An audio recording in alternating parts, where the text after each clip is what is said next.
Boa tarde a todos, estamos dando início à 25ª sessão ordinária do dia 22 de julho de 2024. Ao senhor primeiro secretário ADOC, vereador Eduardo Borgo, para proceder à chamada dos seus vereadores. Vereador Antônio Carlos Domingues, presente. Vereador Benedito Roberto Meira, presente. Vereadora Chiara Ranieri Baceto. Vereador Edmilson Marinho da Silva Júnior, presente. Vereador Edson Miguel de Jesus, presente. Vereadora Estela Alexandra Mago, presente. Vereador Fabiano André Lucas Mariano. Vereador Guilherme Berriel Cardoso, presente. Vereador José Roberto Martins Segala. Vereador Júlio César Aparecido de Souza. Vereador Luiz Eduardo Penteado Borgo, presente. Vereador Manuel Afonso Lozila, presente. Vereador Marcelo Roberto Afonso, presente. Vereador Marcos Antônio de Souza. Vereador Milton César de Souza Sardim, presente. Vereador Ubiratã Cassantes, presente. Vereador Vanderlei Rodrigues Júnior, presente. Pedido, senhor presidente. 12 vereadores presentes, acordo regimental, declaramos aberta a 25ª sessão ordinária do dia 22 de julho de 2024. Eu, vereador Júnior Rodrigues, invoco a proteção de Deus. Com os demais vereadores da Câmara Municipal de Bauru, iniciamos os trabalhos às 13h19. Questão de ordem, senhor presidente. Deferido. Solicito dispensa da leitura da ata da sessão anterior. Senhores vereadores, está em discussão o pedido de dispensa da leitura da ata da sessão anterior. Ninguém queria fazer uso da palavra, está em votação. Os favoráveis permaneçam como estão, os contrários queiram se manifestar. Aprovado. Agora está em discussão a ata da sessão anterior. Ninguém queria fazer uso da palavra, está em votação. Os favoráveis permaneçam como estão, os contrários queiram se manifestar. Aprovado. Solicito, nesse momento, a leitura, ao seu primeiro secretário, que faça a leitura dos emendários dos projetos que estão dando entrada. Comentários dos processos que deram entrada na 25ª sessão ordinária do dia 22 de julho de 2024. Processo 151/2024, projeto de lei número 30/2024, que autoriza o Poder Executivo a efetivar, mediante termo de colaboração, repasse de recursos públicos federais para a organização da sociedade civil do setor privado, que especifica Associação Bauruense de Combate ao Câncer, autoria Prefeita Municipal. Processo 152/2024, projeto de lei número 32/2024, que autoriza o Poder Executivo a efetivar, mediante termo de colaboração, repasse de recursos públicos federais para a organização da sociedade civil do setor privado, que especifica a PAI, autoria Prefeita Municipal. Processo 153/2024, projeto de lei número 33/2024, que autoriza o Poder Executivo a efetivar, mediante termo de colaboração, repasse de recursos públicos federais para a organização da sociedade civil do setor privado, que especifica Fundação Toledo Fundato, autoria Prefeita Municipal. Processo 154/2024, projeto de lei 34/2024, que autoriza o Poder Executivo a efetivar, mediante termo de colaboração, repasse de recursos públicos federais para a organização da sociedade civil do setor privado, que especifica APS, autoria Prefeita Municipal. Processo 155/2024, projeto de lei número 35/2024, que autoriza o Poder Executivo a efetivar, mediante termo de colaboração, repasse de recursos públicos federais para a organização da sociedade civil do setor privado, que especifica SEAC, autoria Prefeita Municipal. Processo 156/2024, projeto de lei número 36/2024, que altera a lei número 7.769, de 11 de dezembro de 2023, LOA, e autoriza a abertura de crédito adicional especial em observância ao determinado na Lei Federal número 4.320, 17 de março de 1964, autoria Prefeita Municipal. Processo número 157/2024, projeto de decreto legislativo que dá denominação na rua Felipe Duran Merino, a via pública sem denominação oficial, conhecida como Rua 16, loteamento denominado Residencial Fazenda da Mata, que tem início na Rua 08A e término na Rua 12, minuta 22/2024, autoria vereador Fabiano André Lucas Mariano. Processo número 158/2024, veto total ao autógrafo número 7.923/2024, de 25 de junho de 2024, que dispõe sobre o dever de inserção do símbolo mundial da conscientização de deficiências ocultas nas placas de atendimento prioritário. Autoria Prefeita Municipal. Processo número 159/2024, projeto de decreto legislativo que dá denominação de Rua Pastor Astério Anor Sanches Madureira, a via pública sem denominação oficial, conhecida como Rua 48, no loteamento denominado Sítios Reunidas de Santa Maria, que tem início na Rua 50A, termina na Rua 72, nessa cidade de Bauru. Minuta número 75/2022, autoria vereador Ubiratã Cássio Sanches. Processo número 160 de 2024. Projeto de decreto legislativo que dá denominação de rua Anita Biguini Ismanhoto, a via pública sem denominação oficial, conhecida como Rua 3, no loteamento denominado Residencial Cidade Alegre 01, que tem início na Rua 05 e término na Rua 10, nessa cidade de Bauru. Minuta 42, 2024. Autoria, vereador Ubiratã Castro Sanches. Processo número 161, 2024. Projeto de decreto legislativo que dá denominação de Rua Maria Elisa de Fontes Abreu, a via pública sem denominação oficial, conhecida como Rua 15, que tem início na Avenida 1 e término na Rua Luiz Rosa Lima, loteamento Jardim TV, localizado no loteamento denominado loteamento Green Florata, nesta cidade de Bauru. Minuta número 93, 2024. Autoria, vereador Ubiratã Castro Sanches.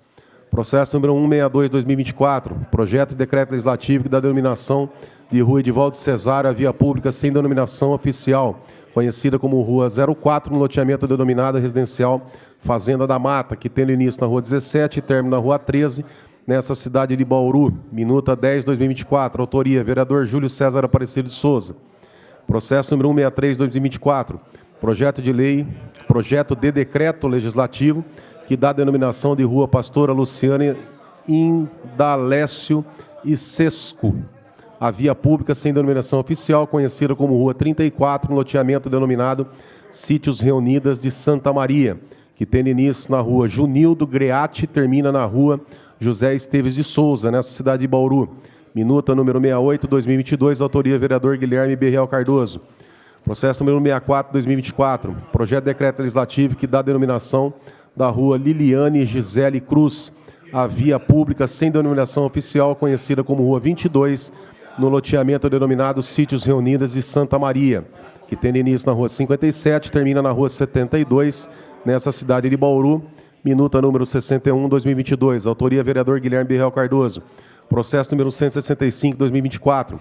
Projeto de decreto legislativo que dá denominação de Praça Professor Dr. Luiz Casati Álvares, a área verde sem denominação oficial, conhecida como Área Verde 3, cadastrado no setor 2, quadra 2409, lote 001, situada na Rua 11, quarteirão 01, lado ímpar, do loteamento residencial Fazenda da Mata, nesta cidade de Bauru. Minuta número 36, 2024. Autoria, vereador Guilherme Berreal Cardoso. Processo número 166, 2024. Projeto de lei número 37, 2024, que fixa o valor mínimo de débito inscrito em dívida ativa do Departamento de Água e Esgoto de Bauru, DAR, para a propositura de ação e execução fiscal de seus créditos da outras providências. Autoria, Prefeitura Municipal. Processo número 167, 2024, projeto de resolução que estabelece condutas permitidas e proibidas no âmbito da Câmara Municipal de Bauru durante o período eleitoral. Autoria, mesa da Câmara. Lido, senhor presidente.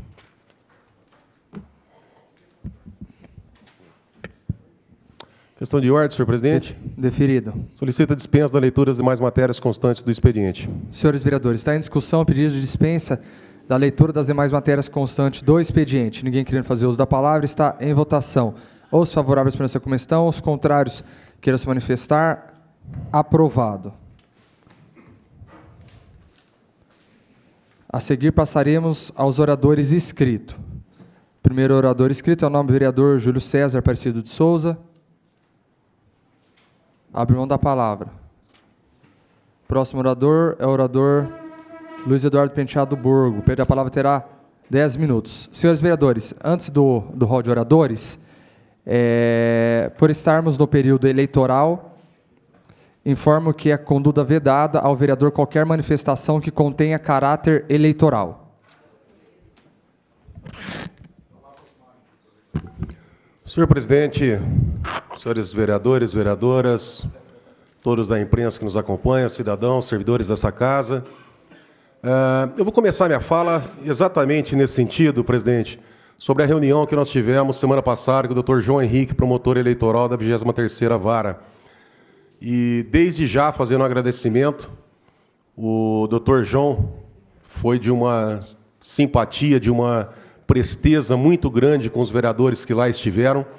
Nós sabemos que o Ministério Público não é um órgão consultivo e que também não depende somente do trabalho, da percepção das representações desse promotor, visto que como bem frisado na audiência, qualquer cidadão pode representar diretamente ao magistrado, sendo certo que o Ministério Público tem que ser ouvido, mas ainda que aqui tenha um entendimento, nós sabemos que a Justiça Eleitoral é uma jabuticaba daquelas bem vistosas, né? Porque não tem segurança jurídica nenhuma. E típico do Brasil isso, né? Porque a partir do momento que não há segurança jurídica no processo eleitoral, todos os vereadores, deputados, senadores, presidente, prefeito, fica todo mundo na mão de um sistema, né? Nós vimos agora, semana passada, o deputado Marcon, do Rio Grande do Sul, foi cassado porque tinha candidatas reconhecidas como laranjas, né, na sua chapa, que não tiveram votos, mas que tiveram poucos votos. Teve uma candidata que foi trocada durante o período eleitoral, acabou tendo voto em 10 cidades. 10. E mesmo assim o reconhecimento de que houve a candidatura laranja, fraude ao período eleitoral, ao processo eleitoral, e com isso o deputado Marcon, que faz um belíssimo trabalho na Câmara dos Deputados, acabou sendo cassado. Coincidência ou não, ele é o vereador que fez o placar dos votos no Congresso, colocando ali como cada deputado vota, né? Com certeza iria sofrer represália. E outra coincidência, ou não, uma das magistradas que votou pela cassação dele por reconhecer que tinha candidata laranja, num processo análogo, em outro candidato que não teve voto nenhum, não teve a mesma convicção. Então, isso causa uma insegurança jurídica muito grande e um temor, um abalo na democracia. Porque vamos supor, só um exemplo, vai. Esse vereador aqui começa a pegar no pé de grandes esquemas. Aí eu saio candidato para a reeleição, aí pega lá um fato que ninguém reconhece como uma irregularidade eleitoral. Aí vamos supor que tem algum figurão lá em São Paulo, né? Algum secretário que está se sentindo incomodado, vai lá e, às vezes, intercede para cassar esse vereador. E pode ser, às vezes, que outros vereadores que têm a mesma conduta não sejam cassados. Enfim, é uma insegurança jurídica muito grande. E, mesmo assim, o doutor João foi cirúrgico na conversa que nós tivemos lá. Ou seja, no meu entendimento, presidente, no confronto entre a proibição da regra eleitoral, qual que é a promoção? O que a lei eleitoral proíbe-nos nesse período? Pedir voto e dizer que somos candidatos. É isso que a lei eleitoral proíbe. Não pode usar a Câmara, estrutura pública, para promoção pessoal? Ok. Só que nós temos que entender também, isso para mim ficou muito claro naquela audiência, naquela reunião, que nós temos outros princípios constitucionais. Nós temos, por exemplo, o princípio da publicidade. Por exemplo, eu tenho um documento aqui, ó. Ó, isso aqui não é só para estourar a bolinha, não. Ó, olha que gostoso, ó. Hã? Tem um documento bacana aqui. E nós temos a obrigação de dar publicidade à população. Nós tivemos uma audiência da Comissão Especial de Inquérito aqui na semana passada, gravíssima. E a população tem o direito de saber. Aí tem gente que fala assim, Borgo, mas não precisa ser pela televisão, né? Pode vir aqui na Câmara. Está errado. Já é um erro. Eu fiz aqui um projeto de resolução, acho que já vai para quase 2 anos já, presidente, para alterar o dia e o horário das sessões. E esse projeto meu está engavetado não sei aonde aí. Por quê? Porque esse horário a população está trabalhando, meu Deus. Nós tínhamos que ter a sessão aqui no período da noite. Cidadão poder sair do seu serviço e vir acompanhar aqui as audiências da casa. Mas, enfim, por mais que falam assim, olha, não está proibindo o povo de entrar. Mas está impedindo o acesso, está dificultando, está diminuindo a acessibilidade. A hora que corta a TV Câmara, que por sinal é outro princípio, princípio da transparência, da liberdade de expressão. Então, quando corta a nossa palavra aqui, com a devida vênia, eu entendo como censura. E para mim ficou muito claro que não partiu do Ministério Público aqui de Bauru. Eu entendo que essa mesa, quando tomou atitude, até por insegurança, por ser um fato novo aqui para essa casa, que tomou atitude de suspender, óbvio, para não causar mais prejuízos aos colegas. Também ficou muito claro que o entendimento do promotor aqui não era pela censura, pelo contrário. Era um fato novo, que veio da Procuradoria-Geral, e para não correr o risco de sermos penalizados, o promotor imediatamente deu ciência a essa casa, que acabou suspendendo as sessões. Agora, eu entendo da onde partiu essa orientação como censura. Nós estamos vivendo um período delicadíssimo em relação à censura. E desde já parabenizo todos os vereadores aqui, parabenizo essa casa por não sucumbir, por não ser subserviente a esse mecanismo que quer, por toda forma, implementar a censura no Brasil, por tomar a frente e ir lá conversar com o promotor. Parabéns, presidente, pela resolução que está sendo trabalhada nos termos da resolução da Câmara de Araraquara, com o parecer que tem da Assembleia Legislativa do Estado de São Paulo, porque se nós aqui,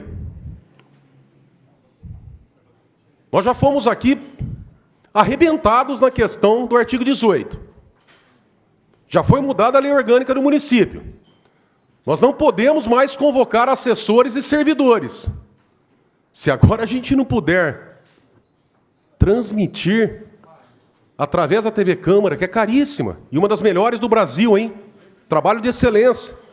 Mas se nem a nossa palavra puder chegar na população e na imprensa, meu Deus, para que está servindo isso, então? Tá? Então, encerrando esse assunto, eu entendo que veio essa resolução, uma insegurança jurídica muito grande, mas acredito que está sendo equacionado da melhor forma possível, em respeito, em atenção ao princípio da transparência, ao acesso à informação, liberdade de expressão e ao princípio da publicidade. Outro assunto, esses 2 minutos e poucos que me faltam, vereador Segala, acabei de receber um SEDEX. Esse documento aqui é da dona Maria de Lourdes Silva, com firma reconhecida, autorizando acesso à sua conta bancária e às aplicações de CDB e RDB que receberam. Quem que é Maria de Lourdes Silva? É a avó de Patrick. Vossa Excelência é o novo procurador? Seja bem-vindo. O senhor não sabe como estou feliz de vê-lo aqui. Dr. Felipe, parabéns. Esse documento aqui é um documento da avó do Felipe, do Patrick César Brito, do hacker, aonde ela autoriza a Comissão Especial de Inquérito a ter acesso a todos os dados, afastando o seu sigilo bancário, para nós termos aqui a confirmação, a comprovação de quem depositou R$1.200.000 na conta dela, mais especificamente R$213 mil, conforme confissão do hacker aqui nessa casa, que teria recebido do cunhado da prefeita municipal de Bauru para hackear vereadores, vice-prefeito e jornalista. Então agora nós vamos poder ter acesso a esses documentos e levantar quem que realmente fez esse depósito. É óbvio que a partir do momento que nós tenhamos acesso à fonte desses pagamentos,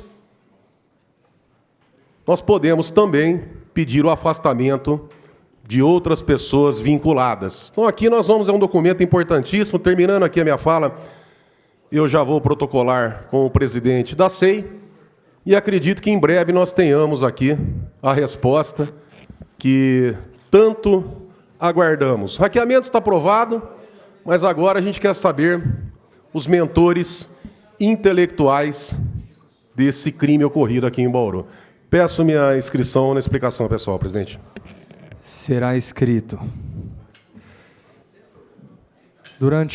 Até para todos os vereadores que estão aqui presentes, mas esperar chegar os demais vereadores, para que a gente possa depois, até durante o intervalo, apresentar o novo procurador concursado da Câmara Municipal, Dr. Felipe, que está presente aqui no plenário já, para quem não conhece, mas já está aqui no plenário, no seu posto de trabalho. Seguimos com o rol de vereadores. Próximo a fazer uso da palavra, vereador Manuel Afonso Lozila, abre mão. Próximo vereador Marcelo. perde a palavra e terá 10 minutos.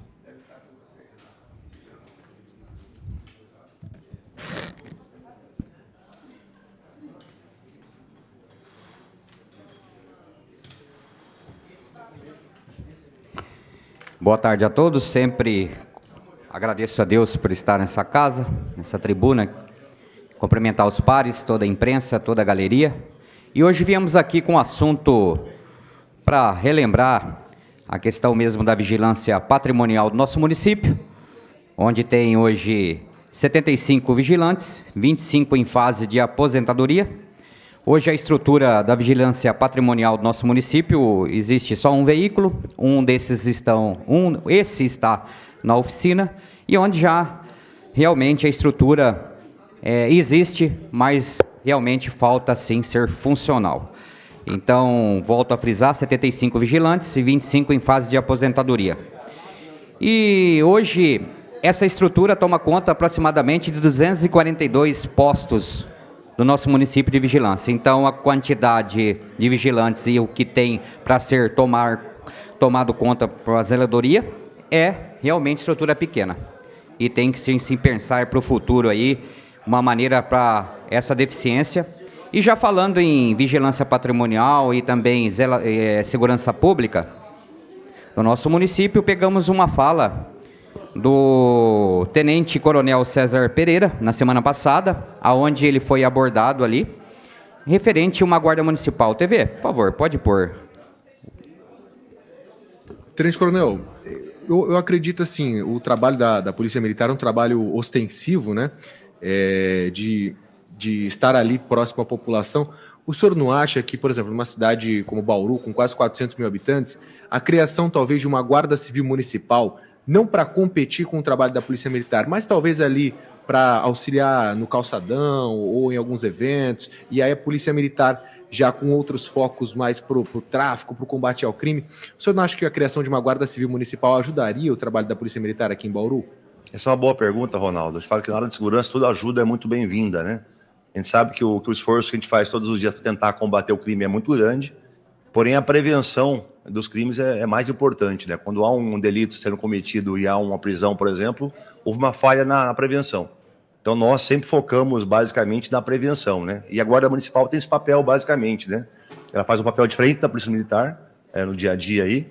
É uma polícia muito mais, uma guarda voltada aos próprios municipais e, porém, ela auxilia nas questões de ordem social, né? Quando há uma prevenção de, por exemplo, um furto patrimonial, eu libero a Polícia Militar para outras missões mais importantes que envolvam violência, por exemplo.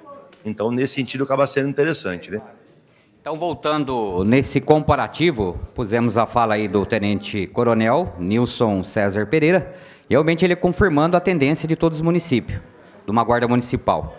Então, hoje, voltando a dizer aqui, 75 vigilantes, 25 em fase de aposentadoria, aí entra um processo investigativo e segurança pública e também patrimonial, que poderia ser suprido essa expertise, né? Então, no decorrer dos 25 funcionários aí que estão sobre aposentadoria, com um total de 75. Então, fizemos um outro comparativo. Temos também uma licitação de patrimônio, segurança de patrimônio do nosso município, aonde a primeira empresa que foi licitada na semana passada, ela foi desclassificada. E o lance... para um pouco tempo, por favor. Né? Para o tempo aí, por favor. É que não dá para falar. Por favor, volta aí. Obrigado, presidente. Então, a primeira empresa que foi sim a licitação na semana passada foi desclassificada. O lance era de 11 milhões, tá? Olha só o valor. E realmente essa empresa, ela deu o seu lance abaixo de 50%. Então, com certeza, não ia ter estrutura suficiente para realmente fazer essa vigilância patrimonial. E pela informação que nós pegamos hoje, a segunda está sendo analisada, tá? Ela deu um lance de 8.790.000 para atender essa vigilância patrimonial que já o município já existe com vigilantes. E pegamos aqui um número até surpreendente, né? Que é o seguinte, o que ela vai oferecer essa empresa? Uma viatura, são os coordenadores supervisor, os postos de vigilância já são 48, vai aumentar para 22, então a responsabilidade de 70. e realmente o valor de 8.790.000. Então, está sendo analisado, né, essa licitação do segundo colocado. Então, toda essa estrutura. Fizemos aqui 8.790.000 dividido por 12, vai encontrar aí um valor de 732 mil por mês. Então, olha só o comparativo que nós poderíamos ter uma segurança pública e também vigilância patrimonial que já existe no nosso município. Pois não, coronel. Vereador Marcelo, parabéns pela sua fala. Eu acho que o ponto principal na contratação dessa empresa de vigilância é o seguinte: hoje, vigilante, porteiro, recepcionista, tudo tem um salário, um piso.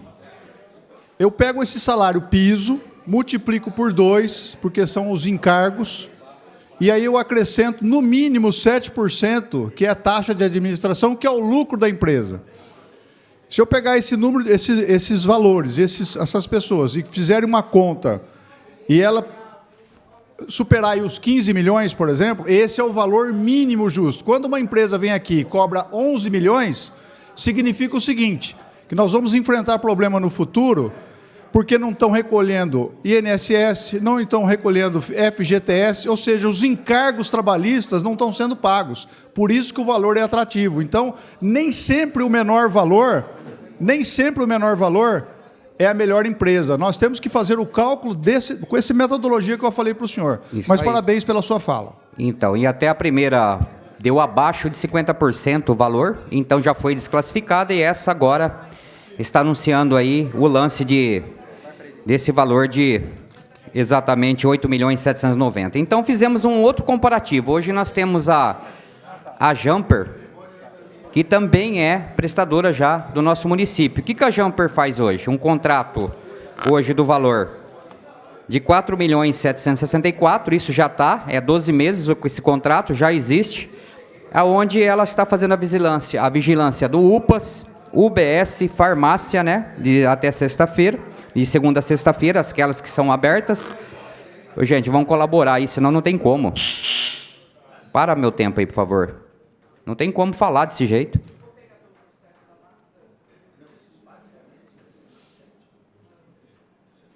Muito obrigado, mais uma vez. Então, a Jumper hoje tem esse contrato de 4.764.000. O contrato é 12 meses. E o que ela é responsável hoje? Pelo UPA, UBS, farmácias de segunda a sexta que são abertas, CAPS.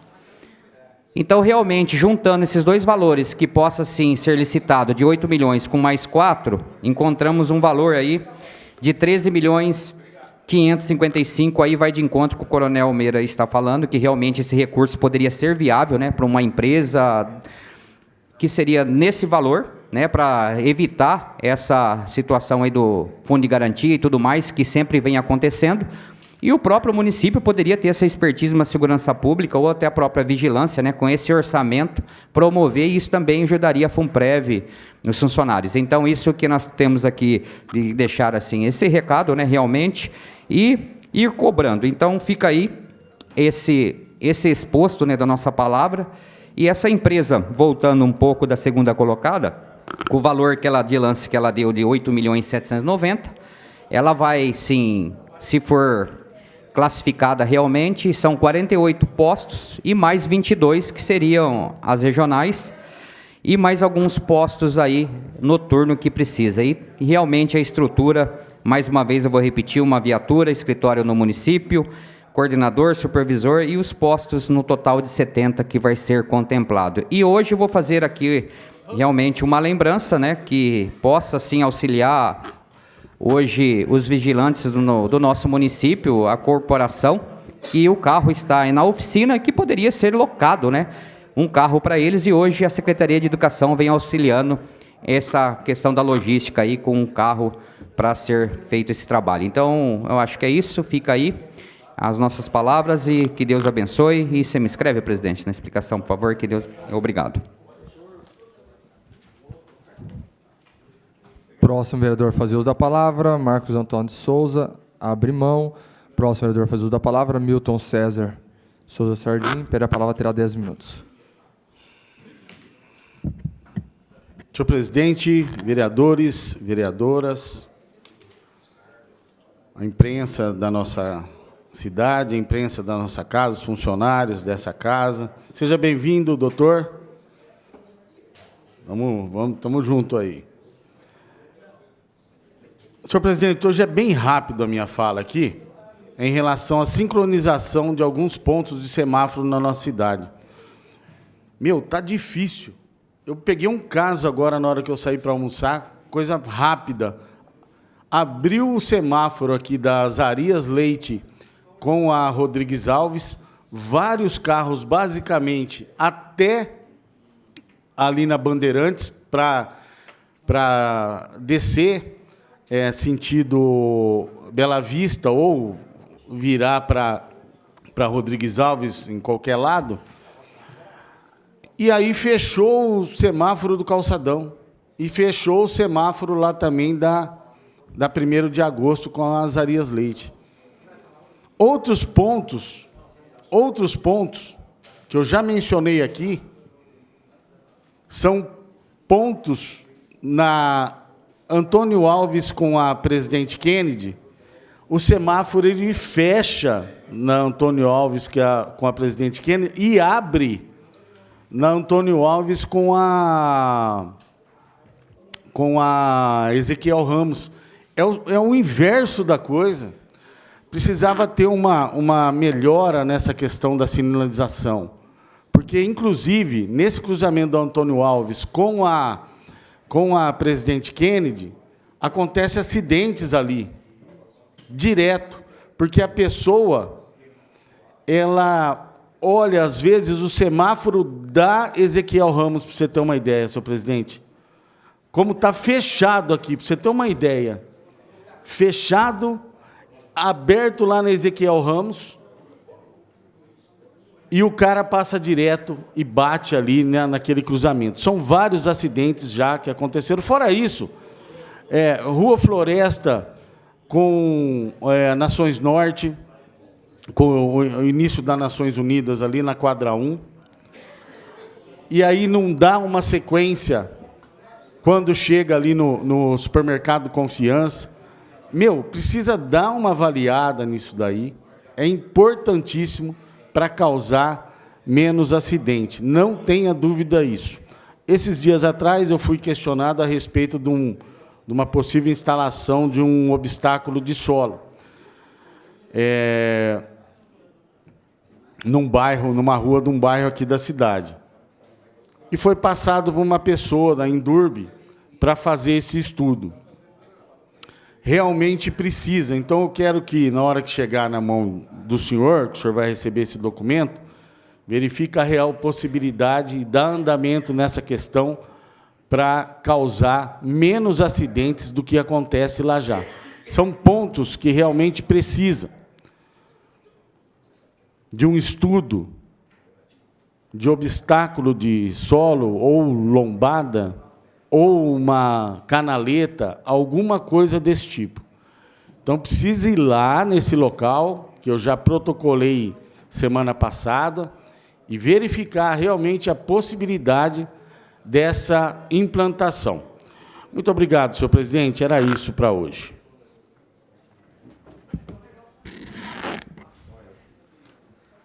Próximo vereador a fazer uso da palavra, o Biratã Sanches. Pede a palavra, terá 10 minutos.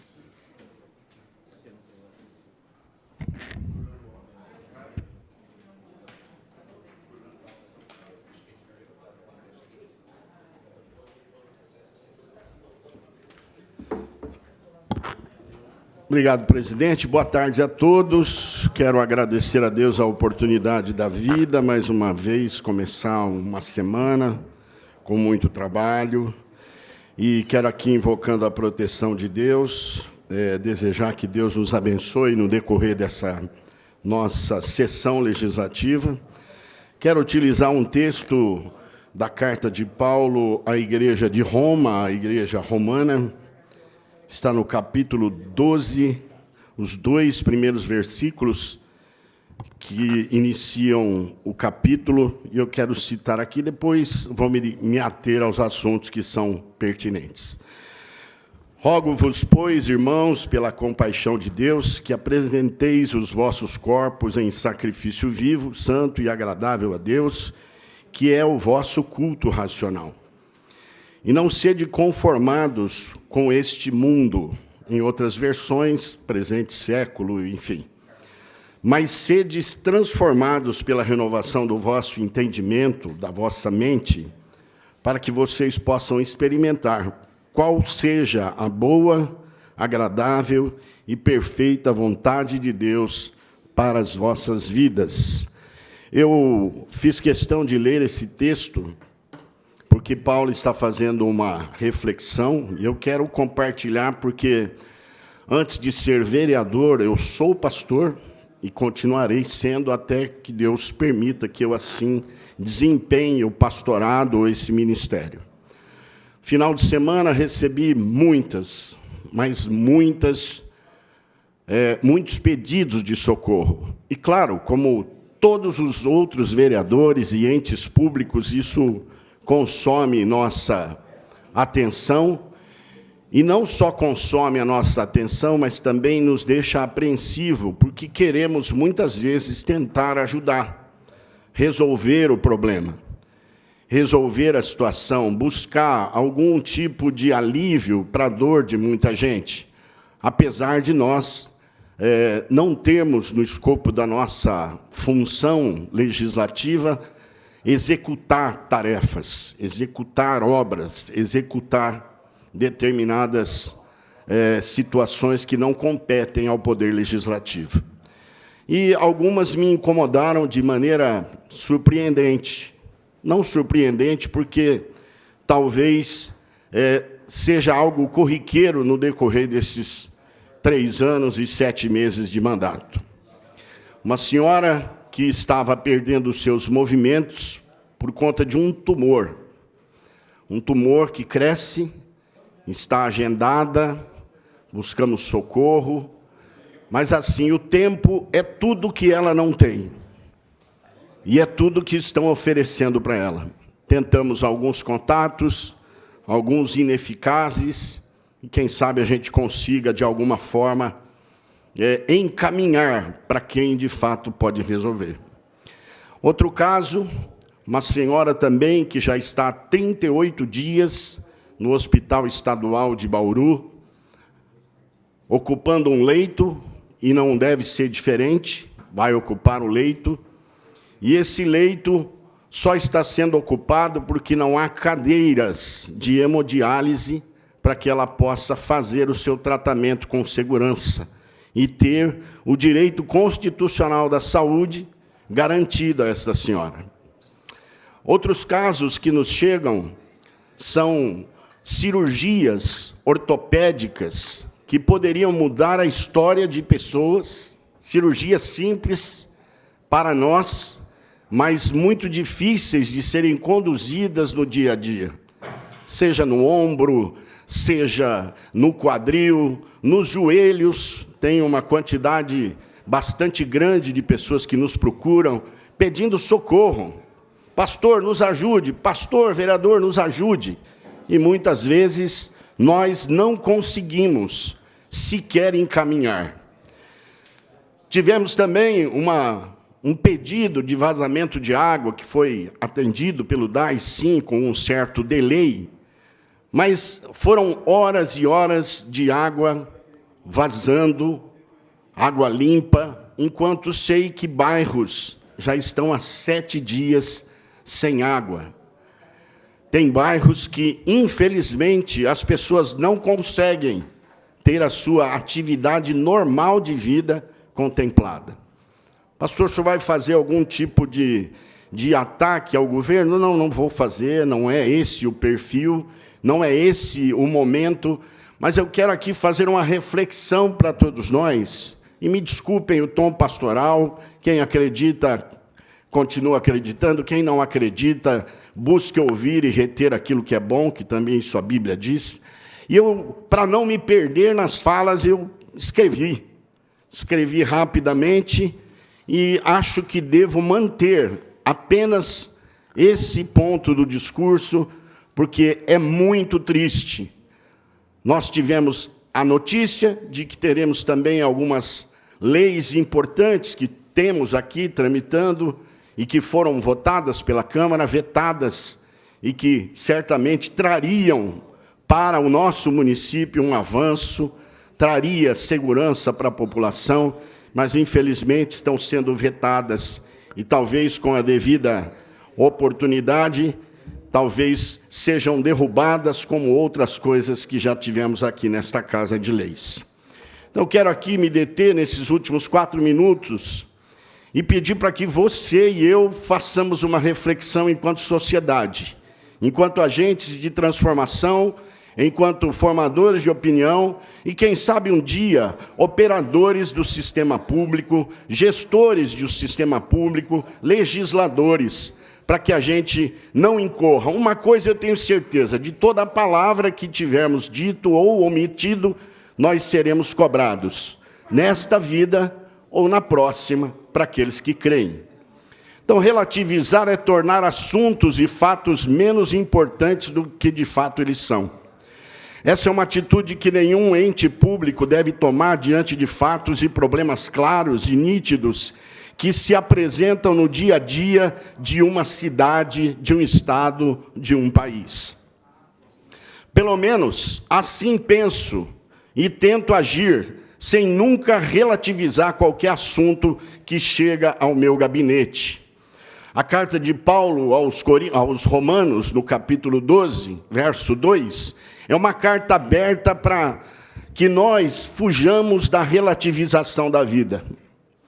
O apóstolo Paulo escreve para a sua igreja instalada na cidade de Roma, a fim de alertar os cristãos e aqueles que creem em Deus sobre os perigos da normalização de tudo e o conformismo dominante de uma sociedade que cada vez mais caminha para longe de bons princípios. É uma carta aberta contra a relativização da vida. Não podemos aceitar com naturalidade certas situações do nosso dia a dia, sob pena de nos desumanizarmos e acharmos que tudo é normal, e não é normal. Os resultados que a vida nos apresenta reafirmam que não é normal a morte por espera de socorro. Eu tive uma notícia desagradável de pessoas achando que pessoas morrem naturalmente esperando algum tipo de socorro. Isso não é normal. Isso não é natural. Não é natural. É natural você morrer dormindo. É natural você ter um infarto fulminante e morrer, mas espera de socorro não é normal. Isso não é normal. Não é normal, por exemplo, a Cracolândia. Não é normal a corrupção endêmica nas muitas instituições do nosso país e em todas as esferas da sociedade. Não estou livrando sequer a esfera religiosa. Não é normal jovens de 10, 12, 15 ou mais se drogando, bebendo, se prostituindo, delinquindo debaixo dos nossos narizes, à nossa frente, e nós achamos que é normal. Não é normal a gravidez na adolescência. Não é normal os que se colocam com cargos públicos virarem o rosto para crises e acharem que está tudo bem. E nessa classe eu me enquadro. Eu me coloco nesta situação. Não é normal acharmos que há uma vida por ser comprada ou negociada. Não é normal. Isso não é normal.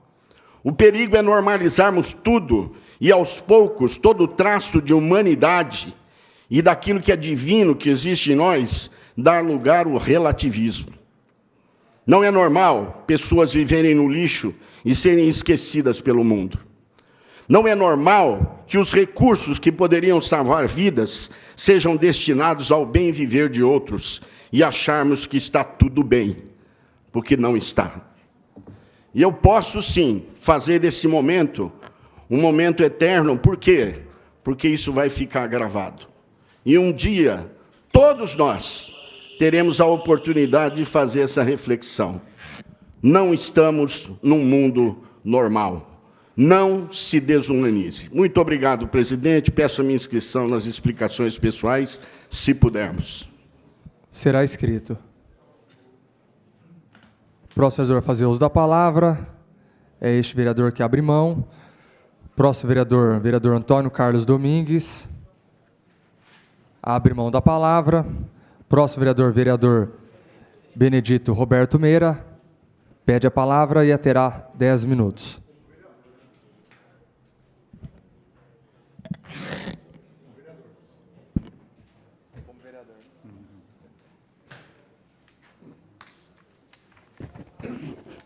Senhor presidente, senhora vereadora, senhores vereadores, público que nos assiste, nos ouve, público que se faz presente aqui na Câmara Municipal, uma boa tarde a todos. Bom, o doutor Felipe não se faz presente, mas eu queria dar as boas-vindas também a ele. Também não poderia deixar de enaltecer e agradecer aqui o trabalho do doutor Rafael, doutor Dota Júnior, que nesse lapso de tempo, enquanto era realizado o concurso, né, puderam dar todo o suporte aqui à Câmara Municipal, né, para que não ficasse aqui uma lacuna sem um consultor jurídico. Então, de qualquer forma, eu quero dar parabéns também aos que estão saindo nesse contrato que foi feito aí pela Câmara Municipal e, ao mesmo tempo, dar as boas-vindas ao doutor Felipe, que, acredito eu, ser uma pessoa muito capacitada, porque ele foi aprovado em primeiro lugar numa quantidade aí enorme de candidatos que disputavam essa vaga. Senhor presidente, o segundo assunto, eu fui com o doutor Segala, na semana passada, lá na Fundação Casa. Nós fomos lá conhecer o trabalho e lá o diretor Marcelo, né, nos acolheu muito bem e foi mostrar o trabalho que é desenvolvido dentro da Fundação Casa. E olha que eu já fazia tempo que eu não voltava para a Fundação Casa, né? Eu tive lá outras oportunidades na condição de oficial da Polícia Militar e comandante do policiamento para poder conter rebeliões. E o que a gente fica bastante surpreso quando chega lá, é que nós temos quase uma centena de jovens lá, lembrando que lá na Fundação Casa nós temos adolescentes de 13 anos até 18, mas nós podemos ter pessoas também até com 21 anos, porque o adolescente, antes de completar os 18 anos, ele pode cometer um determinado tipo de infração, um ato infracional grave, e ser condenado a uma internação de 3 anos. Então, ele pode extrapolar na maioridade também lá. Agora, o que nos chama a atenção lá na Fundação Casa? É que 75% dos adolescentes que lá estão, eles estão envolvidos com tráfico de drogas. 20% dos adolescentes que lá estão envolvidos com roubos e furtos. E o roubo e o furto têm uma relação muito íntima com a droga. E 5% tem uma relação com algum tipo de homicídio. Ou seja, aquele adolescente acabou matando uma pessoa e também com relação ou relacionado com a droga. Então, hoje, o grande problema que aflige não só o município de Bauru, mas também a sociedade como um todo, é a droga. E a droga, ela se concretiza, se materializa por meio do quê? Da maconha, do haxixe, da cocaína e do crack. O crack é uma droga avassaladora. Por isso que nós temos as tal das cracolândias. Temos cracolândia em São Paulo e hoje temos cracolândias em cidades pequenas. Meus familiares moram numa cidade que tem 5 mil habitantes e lá já falam ali na Cracolândia. Então também já se tornou um hábito em falar em Cracolândia em cidade pequena. Por quê? Porque é um local que usualmente os consumidores de crack lá estão. Então a droga é a mola propulsora do crime nesse país.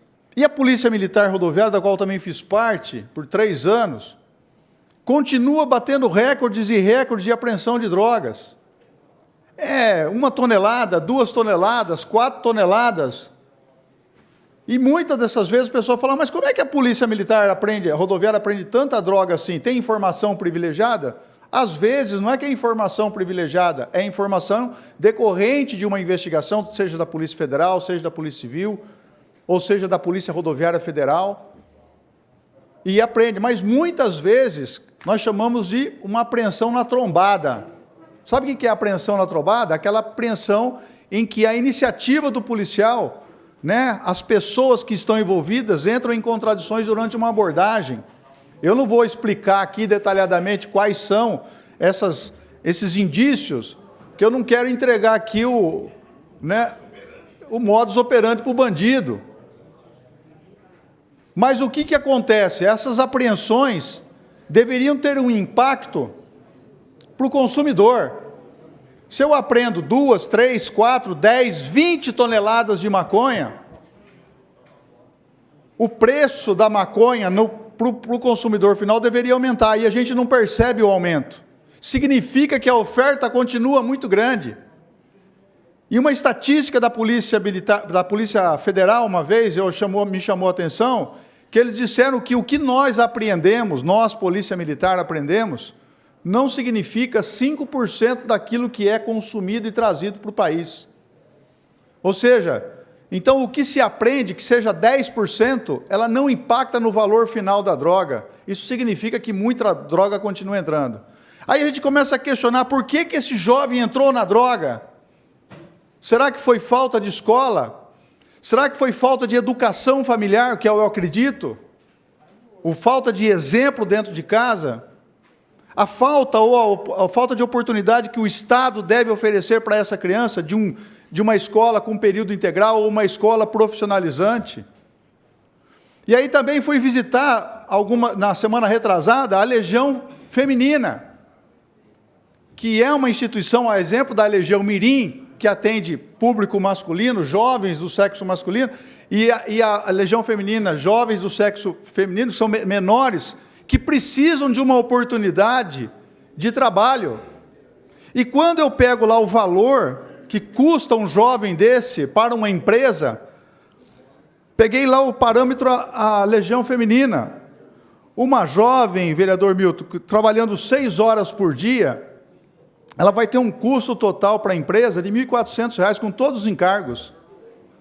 Um jovem trabalhando 4 horas por dia vai ter um custo para a empresa de mais ou menos R$ 1.000 por mês. Será que as empresas não podem fazer uma adesão para dar uma oportunidade a esses jovens? E é muito poucas pessoas que são empregadas. Tem aqui o Ailton, que conhece muito bem a Legião Feminina, que está aqui no público, está aqui no plenário. Nós precisamos que as empresas também comecem a contribuir para que a gente possa reverter esse cenário macabro que é a droga. Porque se o jovem não tiver uma oportunidade de trabalho, não tiver uma escola que atenda às suas necessidades, e não tiver uma boa educação familiar, a tendência desse jovem é ir para o crime. Por isso que nós estamos com as nossas penitenciárias abarrotadas. Só não está mais abarrotado porque agora nós temos uma lei benevolente, em que se o menor ele pratica um furto, coitadinho, um furto, ou menor ou maior, um furto qualificado, um mero furto qualificado, ou então o roubo do seu celular, vereador Bira, como ele é primário, aí na audiência de custódia ele vai à liberdade, porque nós não podemos colocar essas pessoas presas. Para finalizar, e é o que eu preciso enfatizar aqui, eu quero deixar bem claro que a prefeita Suelen Rosim, e eu fiz um pedido aqui no artigo 18, até por indicação de uma pessoa que trabalha nesse segmento, que é um cidadão que chama Ailton, e o Ailton falou para mim o seguinte: poxa, como é que estão os distritos industriais? Aí eu fiz um pedido no artigo 18, TV Câmara, por favor. A atração de empregos, a atração de empresas para o município é fundamental para o seu desenvolvimento. Olha só, governo Suelen Rosim, de 2021 a 2024, nenhuma empresa foi instalada nos distritos industriais. Nenhuma! Vamos lá, 2021. A próxima. 6 áreas foram concedidas, 2 já foram devolvidas, 4 ainda esperam o alvará da CEPLAN, ou seja, nada. 2022, 1 área concedida e já foi devolvida. Próximo, TV Câmara. 2023 e 2024, nenhuma área concedida. Que vergonha! E aí, o slide final. Os distritos têm ainda disponíveis 28 áreas, ou seja, que totalizam quase 100 mil metros quadrados. O próximo TV Câmara, para finalizar. Uma com quase 10 mil, 6 com mais de 5 mil, 8 com mais de 3 mil metros quadrados e 5 com mais de 2 mil metros quadrados. Como que nós vamos atrair investidores se eu não ofereço condições para essas empresas, para esses empresários? Além da infraestrutura que foi prometida para os 4 distritos industriais. Péssimo. Ah, mas nós temos o Distrito 5, ainda não foi sacramentado, ainda não foi definido. Tem uma área lá virtual, nem rua tem, nem infraestrutura mínima tem. Esse é o governo Suelen Rosim, que não trouxe, ao longo desses anos, nenhuma empresa para os distritos industriais. Sabe o que significa isso, vereador Milton? Vergonha. Muito obrigado, senhor presidente. Muito obrigado a todos. Obrigado, Coronel Meira. O senhor vai se inscrever na explicação pessoal ou não? Presidente, questão de ordem, antes do próximo inscrito, eu gostaria que a mesa pudesse nos explicar por que a transmissão da TV está sendo feita por um segundo canal que nem tem inscritos, e o canal oficial está como indisponível. Várias pessoas e eleitores ligando para a gente, cidadãos, falando da qualidade da imagem, e, de fato, nós acessamos agora, e nesse canal onde está sendo transmitido, só tem 11 inscritos, ao contrário dos mais de 10 mil inscritos que tem no canal oficial da TV Câmara. Eu gostaria de uma explicação da mesa. Por questão de ordem, se isso de fato, eu não duvido da vereadora Estela, mas eu acredito que eu preciso novamente do tempo disponível à minha pessoa. Eu peço novamente para eu repetir, caso isso esteja acontecendo. Eu estou vendo aqui no notebook aqui em frente, comigo aqui, e realmente tá a minha fala ainda, Júnior, na verdade. Está rodando a minha fala ainda, vereadora. Vou pedir a suspensão dos trabalhos. A sessão está suspensa às 14h15.